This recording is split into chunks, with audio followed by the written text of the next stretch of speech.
asalaamaaleykum mbokki xarit yi ñu si daañu leen di jaajëfal di leen dalal jàmm fii ci seen biir télé Mauritanie comme ni ñu ko baaxoo di def xam ngeen ko miin ngeen ko chaque vendredi àjjuma ñu fiy dalal kii di Aminata Ndiaga Dieng suñu nutritionniste nationale pour mu wax ak ñun ci naka la ñuy mën a nekkee di lekk di naan ci anam bu sell woor bi si jàmm waaye tamit même su koor gi jeexee tamit naka la ñu mën a def ba ñun doon sellalee li ñuy lekk ñu daal di ci wéy mu nekk loo xamante ni day bokk si suñu dundin kon nag mu bàyyi ko mu nuyoo ak yéen laataa ñëw ci suñu waxtaanu bés bi Aminata. salaamaaleykum wa rahmatulah. waaleykum salaam. maa ngi leen di nuyu. day Fatou maa ngi leen di nuyu di leen remercier encore. comme ni nga ko waxee rek dama nekk fii pour jox leen ay conseils.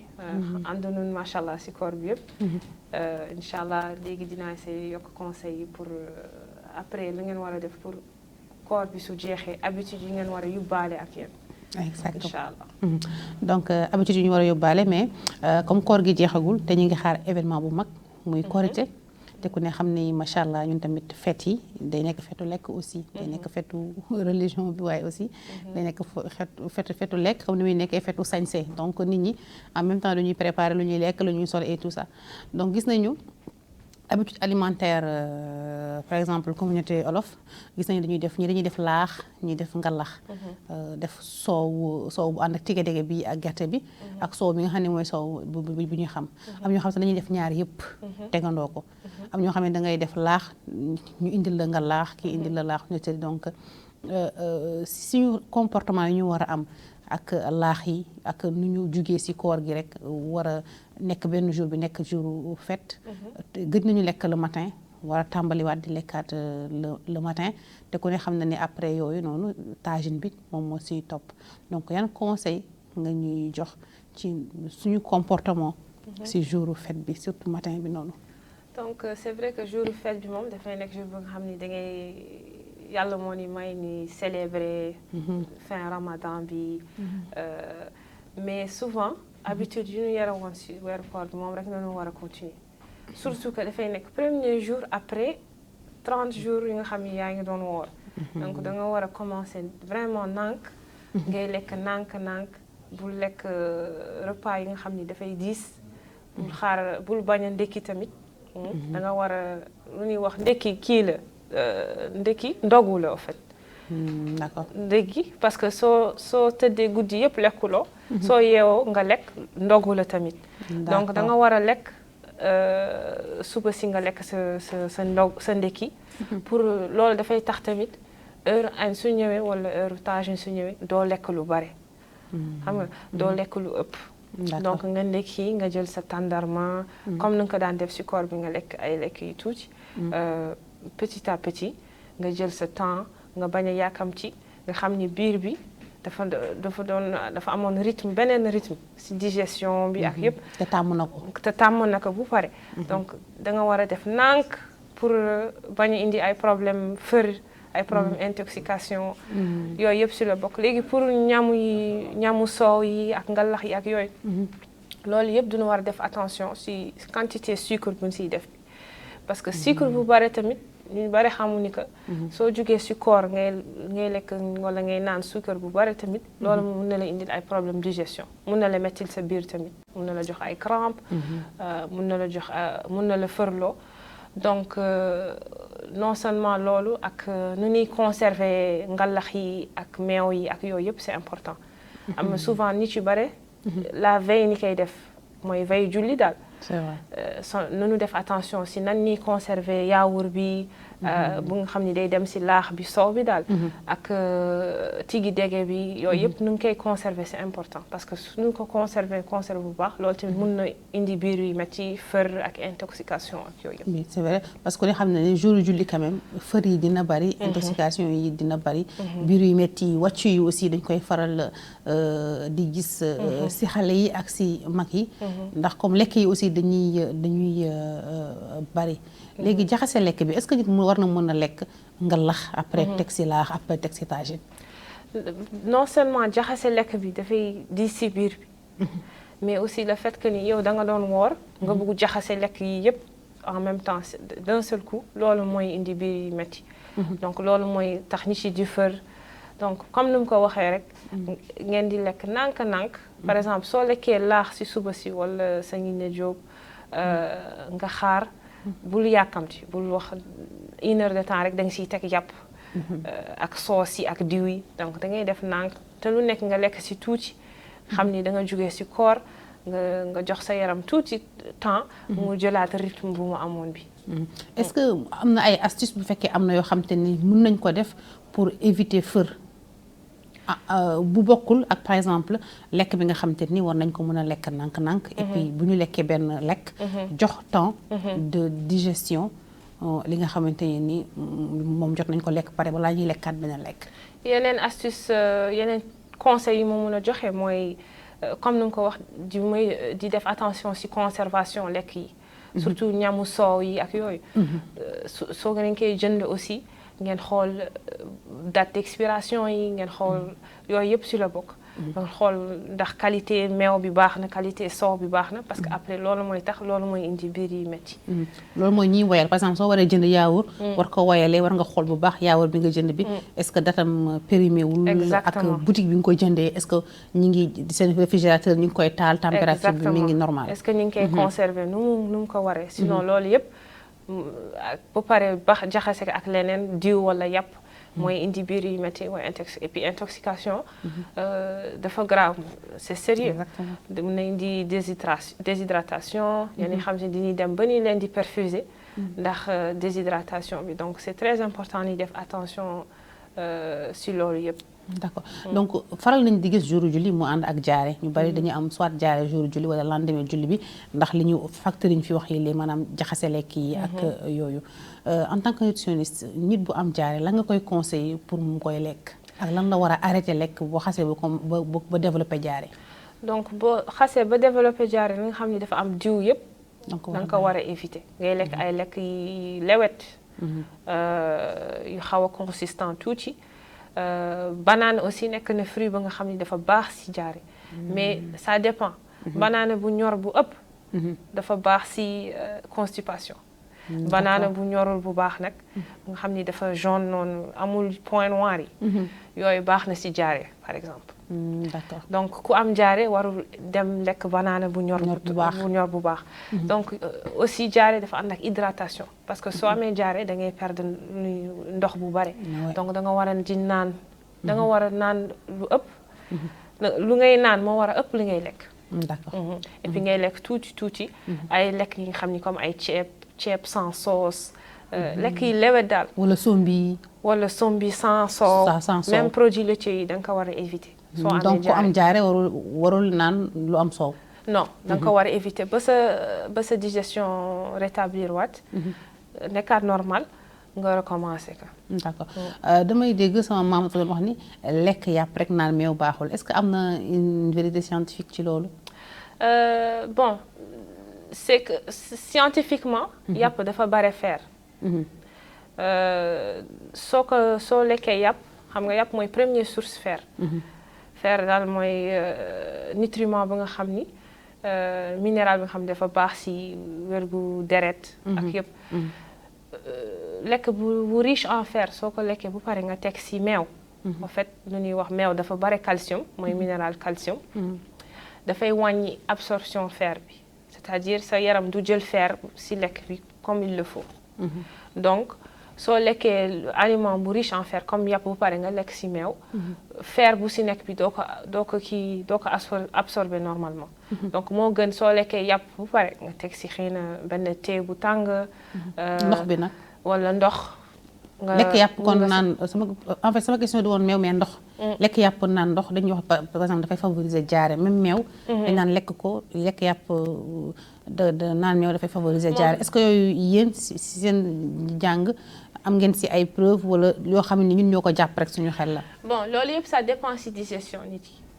am na ay nit suñu lekkee yàpp teg si meew seen biir supporté wu ko c'est vrai am na ay nit nag defu leen dara donc moom yëpp ça dépend si digestion nit ki parce que nit ku nekk yaram yëpp duñu benn c'est vrai nit ku nekk ak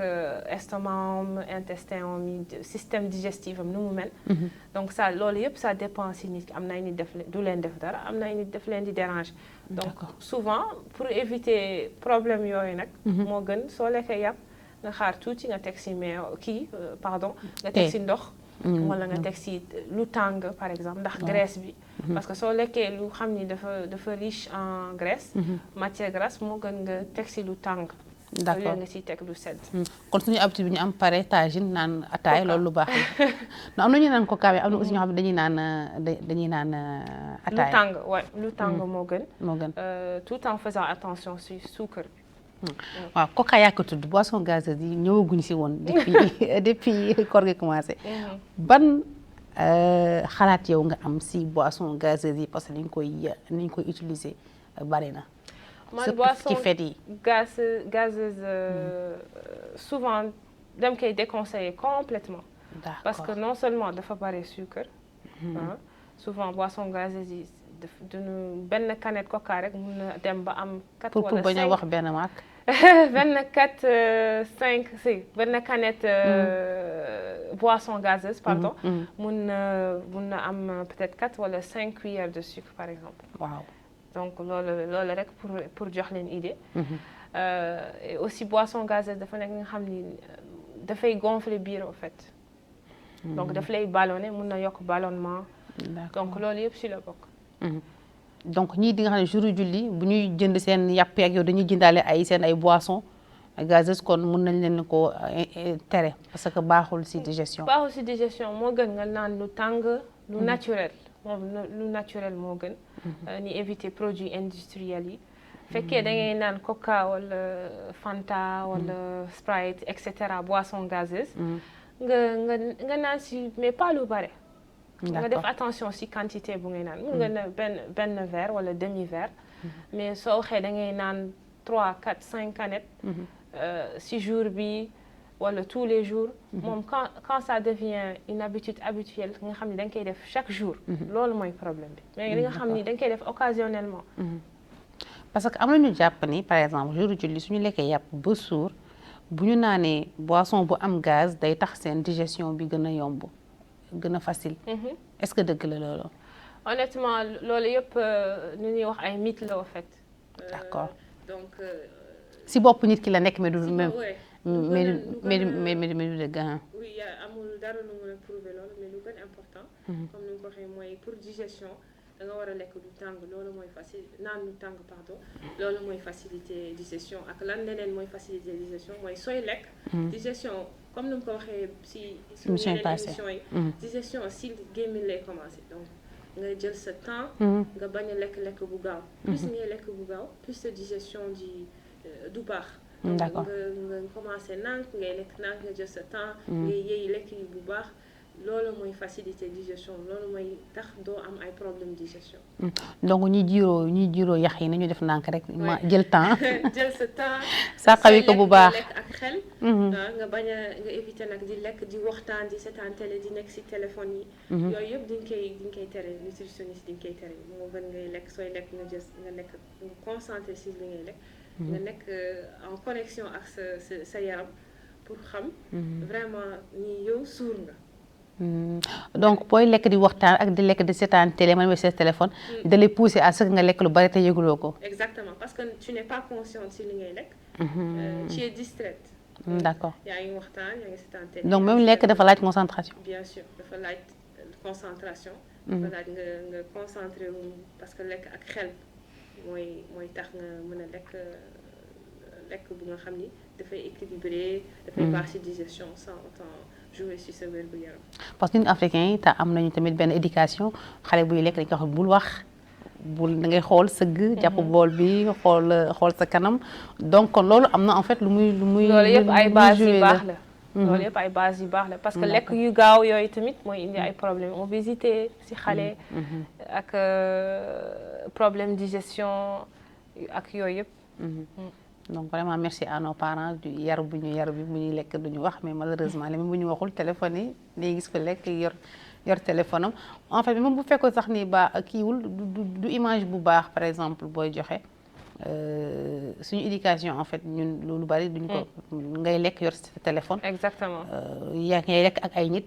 pour man du sax respect en fait. da ngay gis ay nit yu koy def mais c'est bokkul dafa gauche daal par rapport ak ñun yoon bi nga xam te ne ni si loolu lañ ñu baaxoo di teg donc suñu paree si julli bi. am na beneen phénomène mooy chewing-gum. ñoo tàmm suñu suuree aussi ba ëpp wala bëgg a digérer di lekk chewing-gum est-ce que lekk chewing-gum réellement dafay tax nga gaaw a digérer. chewing-gum soo ñu bare sax diñ koy déconseillé muy dentiste muy nutritionniste muy parce que dentiste yi diñ lay wax baaxu si ba nutritionniste diñ lay wax dafay yokk air si sa biir donc daf lay ballonné mun na yokk gonfler sa biir parce que noonu ngay yéeyee di ubbi di tëj sa gémmiñ air rek ngay jël daal donc ça dafay nekk comme à peu près boisson gazeuse yi xam ni dañu am air bu bare gaz bu si nekk bi dafay yokk air si biir bi donc lu muy def rek mooy ballonnement ak gonfler biir bi vraiment ñun yaakaar naa ne l'idée am na solo parce que lu bari ñun dañ koo gëm lekk naan boisson gazeuse pour ñun day dimbali digestion chewing-gum ngaa moom pour ñun ngaa digestion ngaa chewing-gum rek moom moo koy def alors que da lay jural même ay yeneen parce que di jël air si sa biir di ballonné loolu moom mën na fa jur ay affaires yu bari surtout que bu fekkee ni boole nga laax yi ak yàpp yi ak yooyu yëpp donc kon baax na rek ñu am habitude lépp lu ñu dugal suñu gémmiñ ñu war a mën a xam avant ñu ko siy dugal lan mooy conséquences yi nga xam te ni loolu la ñu war a mën a bien sûr parce que ñu bare parfois dañuy ñëw consultation di ma wax que ñoom suñu lekkee bu pare rek seen biir yi day gonfler loolu yëpp ça dépend si li nga lekk xorom bu bare daf koy def xorom bu bare day gonfler biir suukar bu bare day gonfler biir kii boisson gazeuse yi comme ni nga ko waxee sànq loolu yëpp si la bokk lekk bu gaaw tamit daf koy def lekk bu pare tëdd loolu yëpp si la bokk day indi ballonnement et puis ñàkk bouger bi tamit si la bokk donc bu ñu lekkee ba pare même bu dee jour julli la ñu bouger tuuti exactement nekk actif tout le temps léegi bu ñu paree si julli bi war a dem après koor woor nañu lekk nañu ay légumes lekk nañu ay fruits naan nañu ay ndox léegi après julli bi ñu war a dellu si ndékki bi añ bi ak reer bi normalement yan conseil nga ñuy jox déjà si ndékki bi ndékki dafa nekk repas ba nga xam ni dafa nekk très important li nga xam ne mooy njëkk a dugg sa yaram mooy lu ñuy wax mooy activer sa métabolisme muy ibbi daal mooy caabi bi exactement donc soo lekkal ay lekk yi sel comme par exemple nga lekk sa nen wala nga jël sa yaourt ak sa fruit mun nga jël sa meew ak sa mburu tout en faisant attention moom yëpp ci quantité bañ a ëppal rek di lekk yi yem di continuer di lekk tàndarma dafa nekk fruit bu baax même budul koor kon dañ ko war a dugal suñu alimentation même budul koor exactement dafa nekk li nga xam ni dafa war a bokk suñu alimentation bien sûr ñu am ñi suukar ñu am ñi diabète ñu def attention mais en général tàndarma dafa baax ci yaram fruit comme nun ko lekk yu ñu waxtaani fii yëpp dafa war a nekk lekk yi nga xam ne duñ ko war a continuer en dehors du ramadan mu nekk bokk ci suñu habitude quotidienne nekk ay lekk yi ñuy lekk souvent leneen lépp li nga xam ni ay lekk restaurant la ak yooyu ñu koy lekk occasionnellement xam nga mu nekk li nga xam ni du ay lekk de tous les jours mais léegi dafa am benn phénomène bu xaw na ak choc mooy dem ndekki restaurant phénomène la en fait oui léegi nit ñi tout le temps minimum une fois deux fois par semaine dañuy dem restaurant ndekki restaurant boobu riche na baax na si ndekki wala day nekk lu nga xam ni mun na favoriser jël poids parce que souvent restaurant yi lu ñu lay servir benn plat rek mat na pour 3 personnes waaw parce que étagère moom lañ koy tegale ba exactement dafay fees dafay bare lii dafay bare là donc lan moo gën mooy soo demee restaurant nga def attention fekkee par exemple da ngeen dem en groupe ngeen jël benn plat xëy na 2-3 personnes ngeen partagé ko pour éviter lekk bu ëpp bi ak mélanger yi parce que machallah diñ lay tegal variété yu bare donc xam ni rek biir bi mënul boole lekk yu bare donc def attention si loolu parce que ñu bari duñu yaakaar ne par exemple soo demee restaurant jël benn plateau pour benn nit nga bokk ko mën nañu ko jàppe ni en fait xëy na wane ni xëy na amuloo la wala da nga ñàkk wala da alors que c'est lu nga xam ni lu raisonnable la parce que li ñu lay tegal li pour benn nit plusieurs personnes mën nañ ko lekk donc waruñu am complexe en fait waruñu am complexe exactement loolu daal suñu diine suñu yonent sallallahu alayhi wa sallam jàngal na ni benn lekk mat na pour ñaari personne benn ñaari plat mat na pour ñetti personne ainsi de suite c'est-à-dire que man su ma amee benn plat ëpp na beneen nit xaj na si loolu rek baax na pour am alimentation équilibrée bañ a lekk lu ëpp donc loolu waruñu si am ruus wala parce que soo xoolee bu baax lekk bu ngay commandé bi par exemple petit déjeuner yi ngay commandé restaurant dafay bare benn nit mënu ko jeexal donc vraiment loolu waruñu si am ruus c'est juste